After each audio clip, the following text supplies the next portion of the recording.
Hakka noodles. You will need noodles, onions, peppers, cabbage, oil, garlic, green chili, sprouts, carrots, cilantro, and coriander, salt, pepper, ketchup, chili sauce, and olive oil. You can also use soy sauce if you wish. So let us start. Start with boiling the noodles as per package instructions. Heat about 2 tablespoons of oil in a pan and add in the garlic. Heat about 2 tablespoons of oil in a pan and then add in the garlic, green chili. This I started getting golden. Once I started getting golden, I'm going to add I'm in going the to add in onions. the onions. Once the onions are Add in the cooked, add in the cabbage. carrots.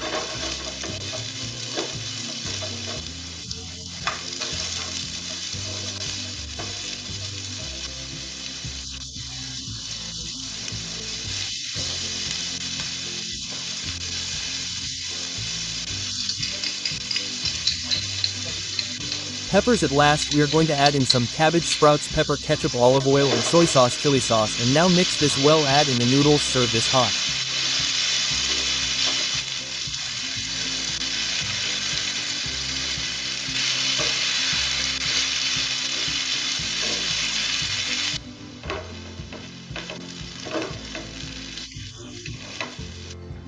Our Hakka noodles is